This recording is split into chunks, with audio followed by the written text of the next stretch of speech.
Tu vois, les 3 exercices qu'on vient de faire, ce sont des échantillons indépendants. Alors, ils sont indépendants dans quel sens? Dans le sens où les individus des groupes ne sont pas les mêmes.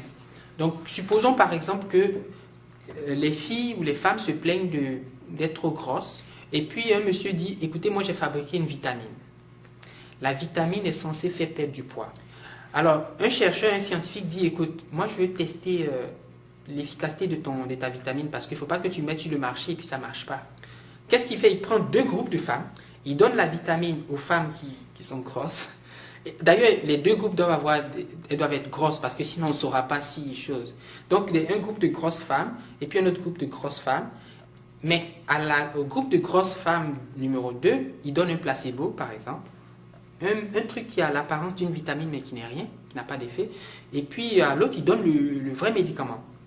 Et puis, au bout de quelques jours, il va observer quelque chose. Il va mesurer les poids de celles qui ont le placebo et puis chose. Si tu regardes ici, les 2 groupes sont indépendants dans le sens où on a des sujets différents. Parce que les femmes du groupe qui ont reçu la vitamine ne sont pas les mêmes que les femmes des autres. Alors, si je te pose la question, à ton avis, est-ce qu'une telle étude permet de savoir, est-ce que c'est une étude sérieuse, dans le sens où est-ce que ça peut nous apporter une connaissance par rapport à l'efficacité? Parce que si tu prends 2 groupes de femmes qui sont différentes, elles peuvent différer de plusieurs facteurs, sous plusieurs rapports. Elles sont peut-être différentes par rapport à l'âge. Bon, quelqu'un va dire, oui, mais on va prendre des femmes de même âge, mais elles sont différentes par rapport à la couleur de la peau, par rapport à la couleur des cheveux, par rapport à la taille. Donc, même si tu essaies de maintenir tous ces facteurs constants, de dire non, je vais prendre des femmes de même âge, de même couleur, etc., il y a toujours une différence biologique au niveau d'une caractéristique biologique qui peut faire que la différence qu'on va observer au niveau de la perte de poids peut être non pas le résultat de la vitamine, du médicament. Je sais qui c'est, so je vais le dire rapidement que j'arrive, ok? Allô? Hey, how are you? Yeah, I'm coming. I'm gonna be there in a moment, okay? I promise I'll do that. Okay, see you. Donc, ce que toi tu vas dire, on peut critiquer cette méthode et puis dire que, d'accord, si on a choisi nos 2 groupes de façon aléatoire, on peut quand même déterminer, si on maintient plusieurs facteurs constants, l'âge, la taille, etc., on peut déterminer si la perte de poids est due à la vitamine ou non.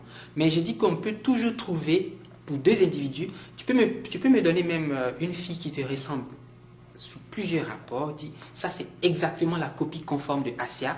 Moi je peux toujours trouver sur la deuxième fille quelque chose qui n'est pas comme toi. Alors si tu as perdu du poids en prenant un médicament, est-ce que je peux dire c'est vraiment le médicament ou bien c'est la petite différence que j'ai trouvée? Vous voyez, la petite différence peut jouer. Donc, ce que les gens font, ils disent, ok, on va prendre des groupes à parier. C'est-à-dire, au lieu de prendre 2 groupes de femmes, l'un reçoit le placebo et puis l'autre fait chose, pourquoi ne pas prendre les mêmes femmes? C'est-à-dire qu'on va mesurer le poids des femmes, et puis on va faire une moyenne, et puis on va leur donner la vitamine, on va mesurer le poids. S'il y a une perte de poids, c'est forcément le médicament, puisque une personne se ressemble à elle-même. Je vais dire, il n'y a pas eu de... Alors tu vas me dire, oui, mais peut-être qu'elle a, pendant quelques temps, peut-être que la femme a pris quelques poids, ou peut-être qu'elle elle a augmenté un peu de taille, etc. Donc il peut y avoir des petites variations biologiques, mais c'est vraiment négligeable par rapport à la différence qu'on aurait observée si on avait pris 2 groupes différents. Donc pour répondre à ta question, les échantillons sont à parier lorsque les sujets sont leurs propres témoins. Donc quand le sujet est son propre témoin, donc quand on a un groupe et on prend 2 types de mesures sur le même groupe, avant et puis après, ça c'est à parier, c'est lié, c'est dépendant dans le sens où ce sont les mêmes personnes, les mêmes individus. Toujours c'est de avant et après? Voilà, très souvent c'est ça. J'ai pas envie de dire toujours parce que je suis pas scientifique. Mon problème, comment je vais savoir dans un énoncé que ça c'est à parier ou bien indépendant? Si tu regardes dans ton devoir de maison, il y avait un exercice où on mesurait la quantité de sodium dans le lait et puis dans le plasma. C'est 2 fluides biologiques. Mais on a pris les mêmes individus. Donc là, tu pouvais savoir que c'est à parier. C'est à parier. Voilà, parce qu'on a mesuré chez les mêmes femmes la quantité de sodium dans le lait qui vient, je ne sais pas d'où, et puis la quantité de lait, la quantité de sodium dans le plasma. Voilà, donc c'est à parier, parce que c'est les mêmes. Dans ce problème-là, tu pouvais savoir que c'était à parier. Même s'il n'y avait pas d'avant-après, parce que tu vois que ce sont les mêmes personnes. Donc si tu lis bien le test, tu vas voir, sur les mêmes sujets, sur les sujets, on a mesuré ça et puis ça.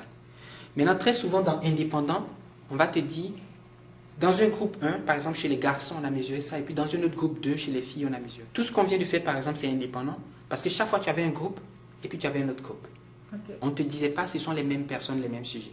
Donc, indépendant, deux groupes de sujets différents, et puis dépendant, le même groupe,